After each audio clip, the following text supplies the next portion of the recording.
આ છોકરો હજી નો આવ્યો.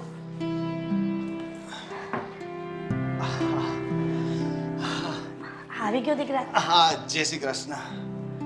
જય શ્રી કૃષ્ણ. પણ હા, ઘડિયાળમાં તો જો કેટલા વાગે ગયા.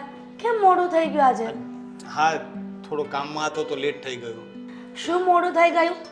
પણ ફોન નથી થતો. અને આ શું સાંજ પડે પેપર લઈને આવ્યો? મારા સવારે પેપર વાંચે. બોલ. અરે મમ્મી, એવું નથી. આ પેપરના લીધે જ તો મોડું થયું. પેપરના લીધે મોડું થયું? તો આ પેપર તમને ખબર છે 30,000નું પેપર છે. જાને હવે આ તારી મમ્મીને બનાવવા બેઠો છે. આ માર્કેટમાં 5-5 રૂપિયાના પેપર મળે છે. તમે માનતા નથી? ના, ખરેખર આ પેપર 30,000નું છે. 30,000નું પેપર ન હોય ને રોનક. તું તારી મમ્મીને ગાંડી સમજે છે. આ કેટલા છે? તો પછી એમ કે ને કે પેપરમાં પેમેન્ટ લઈને આવ્યો છો એમ. હા મમ્મી, એમાં એવું છે ને કે ચોર લોકો છે ને આજકાલ બહુ હોશિયાર થઈ ગયા છે. તો આપણે એના કરતાં હોશિયાર થવું પડે. એટલે મેં એટીએમમાંથી પૈસા કાઢ્યા ને એક પેપરમાં મૂકી દીધા. એટલે લોકોને શું લાગે કે પેપર છે હાથમાં.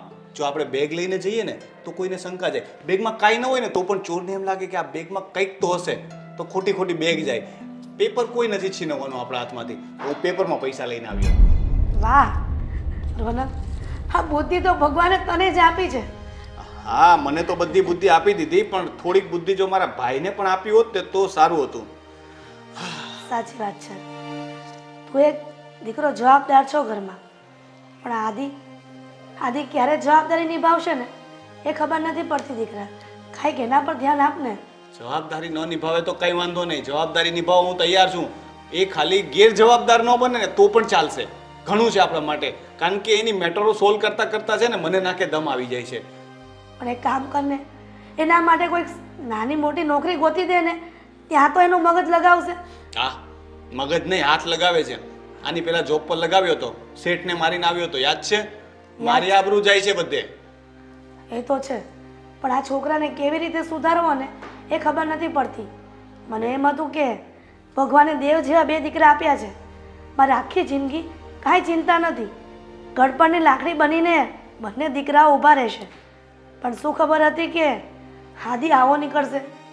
મમ્મી, તમને કદાચ ખબર હોય કે નહીં ખ્યાલ નથી, મને સોસાયટીમાંથી ને જાણવા મળ્યું છે કે હવે આદિ છે ને દારૂ પીતો પણ થઈ ગયો છે. શું વાત કરે છે આ?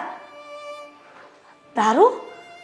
પેલા તો લડાઈ ઝઘડા કરતો હતો, નાના મોટા સટ્ટા કરતો, એ બધું સમજમાં આવતું હતું. હવે તો દારૂના રવાડે ચડ્યા છે ભાઈ. એટલે ખબર નહીં ક્યાં જઈને અટકશે આ બધું હવે. હે ભગવાન, આ છોકરાએ તો હદ પાર કરી છે. 7 દિન સુધી એવું હતું કે ચોરી કરે છે, લૂંટફાટ કરે છે, કે નાના મોટા સટ્ટા પટ્ટા રમે છે, પણ હવે દારૂની લત કેવી રીતે લાગી ગઈ? તને ખબર છે ને કે દારૂની લત માણસો જીવન બરબાદ કરી નાખે છે. ખબર છે. તમે એક કામ કરો, આ પૈસા છે ને સાચવીને મૂકી દો. હું 2 દિવસ પછી તમારી પાસેથી માંગીશ. આમાંથી ઘર ખર્ચના કાઢી લેજો અને બાકીના પૈસા મારે વ્યાજ અને થોડી મુદ્દલ ભરી દઉં ને. આપણે આ ઘર માટે જે વ્યાજે લીધા છે ને પેલા કાકા પાસેથી, એમાંથી થોડુંક ચૂકવી દઈએ.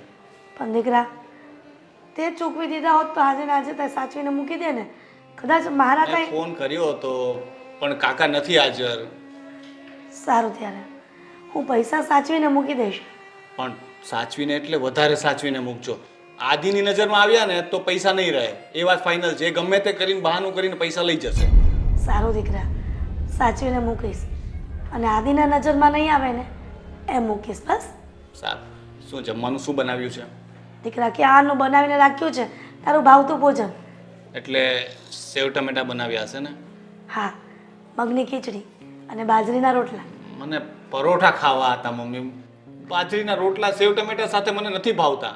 સારું, હવે રોટલા નથી ભાવતા ને તો ફટાફટ મારા દીકરા માટે પરોઠા બનાવી દઉં છું. બસ. તો વાંધો નહીં. મને સેવ ટમેટા અને પરોઠા બહુ મજા આવે છે. હવે એની સાથે છાશ જોશે કે દૂધ? પછી એમાંય ડખા તારા. તમે કહેશો તે ચાલશે. કંઈ સારું પણ. સારું બેટા, સાચવીને. સાચવીને મૂકીશ. હવે હું 30,000માંથી 5 રૂપિયાનું પેપર વાંચી લઉં. હા, વાંચી લે.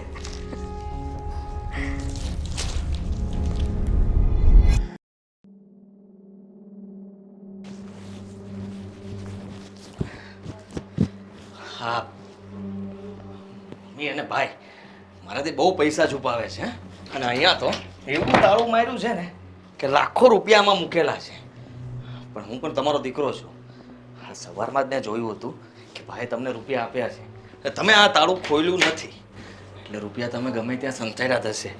હા, ગમે ત્યાંથી રૂપિયા તો હું ગોતીને જ રહીશ. હા, પૈસા તમે મૂક્યા તો એટલામાં જ હશે ને, બીજે તો ક્યાં મૂકવાના? મારાથી તમે રૂપિયા કંઈ સંતાડી નહીં શકો. હા, વાત કરે છે.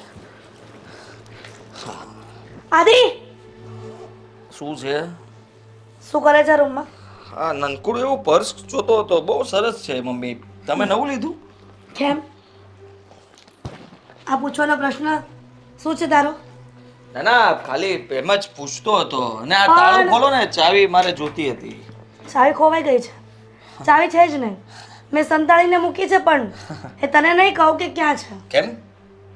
હા, તાળું શું કામ મારો છો અને મને શું કામ નહીં કહો? ડરો છો મારાથી? જુઓ, મારી પાસે એક રૂપિયો પણ નથી અને પૈસાની જરૂર છે મારે. થોડા રૂપિયા આપો ને. ક્યાં સંતાડ્યા છે? કેમ? રૂપિયા શું કામ છે? કામ ધંધો કરે ને રૂપિયા જોતા હોય તો. વાપરવા જોતા છે. એટલે જ કહું છું ને. કામ ધંધો ભાઈ કરે છે ને, તો પછી મને રૂપિયા આપી દો ને. ભાઈ કામ ધંધો કરે છે ને, એનો મતલબ એવો નથી કે તું ઉડાવે. તારી પણ ફરજમાં આવે છે કે મોટો ભાઈ કામ કરે છે ને, તો તારે પણ કામ કરવું. અને એ કામ ધંધે લગાડે છે તો ત્યાં પણ ચોરી કરીને આવે છે. તને કઈ શરમ જેવું છે કે નહીં આદિ? શરમ હોત તો પછી ઘરમાં જ તે પૈસા આવી રીતે ગોતતો ના હોત ને મમ્મી. અને આ બધું લેક્ચરબાજી તમે વર્ષો પહેલા પણ કરતા હતા ને આજે પણ કરો છો ને. હું હતો એનો એ. હું ઘરે બદલાવાનો નથી, એટલે તમે મને બદલાવાની કોશિશ ના કરો મમ્મા. હા, પ્રેમથી કહી દો ને, પૈસા ક્યાં મૂક્યા છે? કહ્યું ને કે નથી પૈસા એમ. હા, ગુસ્સો નહીં, શાંતિથી કહું છું. પ્રેમથી પૈસા આપો ને. નથી પૈસા. જો મને ગુસ્સો આવશે તો તમને ખબર છે ને કે હું શું કરીશ. એના કરતાં સારું છે કે તમે મને પ્રેમથી કહી દો કે પૈસા ક્યાં મૂક્યા છે. કેમ? ગુસ્સો આવશે તું મને મારી નાખીશ. એનાથી વિશેષ તો કંઈ કરીશ નહીં ને. ના ના ના, તમને મારી થોડું શકું? હા, માં છો તું મારી, તારા પર હાથ પણ ના ઉપાડી શકું. અને તને કોઈ કંઈ કહી જાય ને એ મારાથી બિલકુલ સહન ના થાય, સમજી લેજે તું. કેમ? કોઈ કહી જાય તો તને સહન નથી થતું, પણ પોતાની જાતમાં તું જો. પોતાની જાતને નિરખ કે તું તારી માને કેવા શબ્દ ને કેવા વેણ બોલે છે, તો પણ તું સહન કરી લે છે. પ્રેમ કરું છું મમ્મી. અને પ્રેમ કહેવાય? જો તમારો એકનો એક મતલબ કે નાનકડો એવો દીકરો છું તો પછી તમે એના માટે આટલું ના કરી શકો. મોટો ભાઈ આટલું ધ્યાન રાખે છે, ઘરને સંભાળે છે, બધી જવાબદારી બરાબર નિભાવે છે. અને રહ્યો હું તો હું એ પૈસાને વાપરું છું, તેમાં થઈ શું ગયું છે? આદિ, હજી કહું છું દીકરા, હા જે તારા ભાઈબંધો સાથે બેસીને જે તે ટેવો પાડી છે ને, ટેવો તો ન કહેવાય, કુટેવો કહેવાય. એ બધી સુધરી જા, અને એ બધી ભૂલી જા. મોજ મસ્તી કહેવાય મમ્મી. જો જુગાર રમવો, સાથે ડ્રિંક કરવું, આ બધી આજની ફેશન છે. અને અમે લોકો હાલતા ચાલતા બહાર ફરવા જઈએ છીએ અને બધા જ એ બધા પૈસાવાળા છે.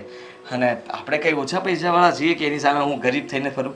એનો મતલબ એવો તો નથી ને કે પૈસાવાળા હોય તો પૈસાને ઉડાવવાના. લક્ષ્મી સાચવીને રાખવા માટે હોય છે, કે નહીં કે ઉડાડવા. સલાહ નહીં આપો, પૈસા આપવા પડશે મને. જ્યાં સુધી પૈસા નહીં આપો ત્યાં સુધી હું અહીંયાથી જવાનો નથી. આ તાળું તોડી નાખીશ, બધો સામાન રણ વિખંડ કરી નાખીશ. એના કરતાં સારું છે કે હું પ્રેમથી તમને કહું છું કે પૈસા આપી દો. તને પૈસા એટલા માટે જ જોઈએ છે કે તને દારૂ પીવા, મોજ શોખ કરવા, આ ભાઈબંધોની સાથે એના ખર્ચા ઉપાડવાના. કેમ? ભાઈબંધો પાસે પૈસા નથી કે એ લોકો પોતાના ખર્ચા નથી ઉપાડી શકતા? અરે તમે સમજતા હાદી, પૈસા લાવ. હાદી કહ્યું ને પૈસા લાવ એમ.